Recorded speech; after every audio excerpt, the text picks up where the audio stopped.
Pasukan dari langit tuh komandannya yang sekarang jadi iblis tuh, Azazil namanya. Jadi semenjak itu mereka tidak diberi hak lagi untuk mengolah bumi sebagai pewaris. Maka Allah ciptakan khalifah pengganti, yaitu Adam beserta keturunan. Ya, Nabi Adam dan keturunannya lah yang diberikan hak resmi sebagai pengelola bumi. Jadi kalau manusia datang ke suatu tempat, semua hewan, semua jin mesti minggir. Mau tidak mau harus minggir. Jadi itu kondisinya kedudukan kita itu. Ketika kita masuk suatu daerah, setan-setan minggir semua, pergi semua. Tapi memang nanti setan tuh mengawasi dari jauh dia. Kalau kita masuk hutan ada rombongan, dia akan menyingkir. Anak-anak camping menyingkir. Tapi dia lihat dari jauh, apakah kegiatan orang nih? Kegiatan yang mengandung dosa enggak? Kalau mengandung dosa dia datang lagi. Nanti ada yang kesurupan atau apa. Jadi ketika mesti timbul kan, tentu semua jin yang sadar minggir dia ketika orang mau bangun. Tapi kan tidak semua jin begitu pikirannya, sama dengan manusia. Ada yang kerengkang, ada yang walaupun Allah sudah tahu dia Allah perintahkan itu dia tidak mau. Sampai dia enggak, sama dengan iblis. Suruh sujud tidak mau dia. Allah suruhkan sujud, suruh sujud, dia tidak mau. Bayangkan Allah yang suruh, dia tidak mau. Saya lebih baik dari dia katanya, sombongnya. Kan? Sehingga iblis dilaknat. Maka keturunan juga begitu perangainya banyak yang bangkang. Ya, sehingga ketika mereka merasa tidak senang hati, sakit hati, itu diganggunya, tukang-tukangnya diganggu. Ya, katanya ada yang jatuh-jatuh, patah atau apa, lupa. Jadi solusinya apa? Solusinya bukan seperti itu, Pan. Kepala kambing, kepala kerbau, malah jin itu dikasih makan semua. Tapi kan itu mungkin dukunnya yang bilang itu. Iya, memang dukunnya. Itulah salahnya. Potong ini, iya. kan itu. Jadi hal-hal gaib selama ini banyak orang konsulnya ke dukun, konsultasinya ke dukun, sehingga terjadilah apa ritual-ritual kesyirikan. Jadi sehingga nanti jin itu dikasih makan justru banyak datang lagi. Banyak datang dia. Apalagi kepala kerbau masih di situ. Selagi masih di situ kepala kerbau itu masih datang pesta, mereka makan. Jadi orang dirikan rumah siram darah ayam, itu syirik besar. Syirik besar itu hukumnya menghapus semua amalan. Dicap langsung dalam neraka kecuali tobat. Ya. Innahu may yusyrik billah, siapa saja buat syirik kepada Allah, syirik besar maksudnya ya, faqad haramallahu alaihi jannah. Allah harapkan surga bagi dia. Walaupun dia naik haji dia apa, ada orang udah tua naik haji 7 kali, sholat macam-macam.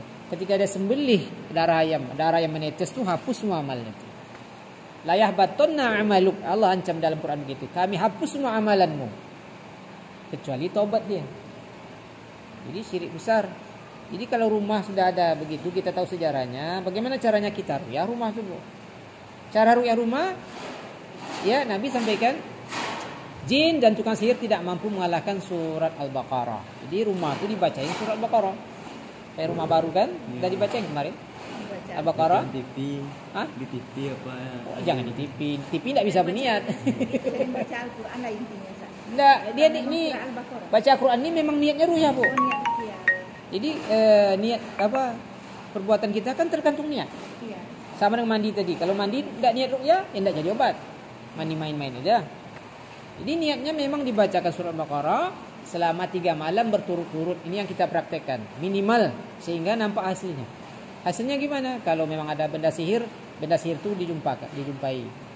Kalau memang tidak ada benda sihir, kalau jin bersarang nanti terbakar. Setelah baca.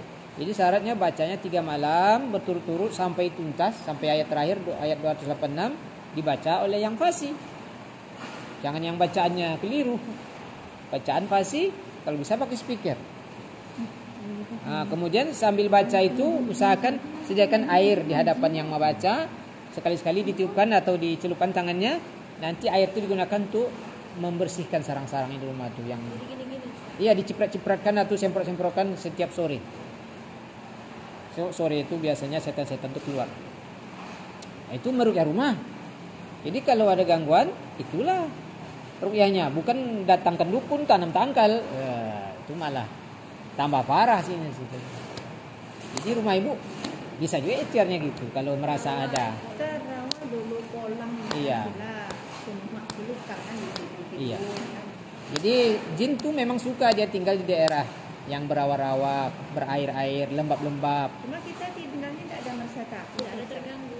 Iya, kita tidak takut tapi dia tetap bisa ganggu kalau kita nggak usir dia. Ada kita takut. Minimal kayak tadi, dia coba masuk lewat mimpi, dia tanam jasa dulu, kasih tahu.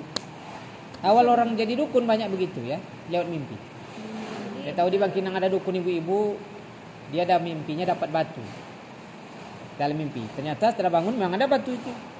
Akhirnya dia jadi dukun, mengobati dengan batu. Kalau orang datang dikasih air, celupin batu. Bacaan Fatihah, sholawat. Itulah tipu dayanya. Seolah-olah Islami. Ibu tuh dalam mimpi diajari mengobati orang batu, tapi disuruh baca Fatihah dan sholawat. Tapi bacaan Fatihah dan sholawat itu tidak sampai kepada Allah, tidak jadi pahala. Sebab itu permintaan setannya. Jadi orang dukun sering baca Fatihah juga. Tapi itu bukan jadi amal ibadah, karena itu permintaan setan. Kalau orang sakti kan suruh puasa 3 hari 3 malam. Itu amalan puasanya bukan karena Allah, itu nggak jadi pahala, jadi energi negatif. Ya.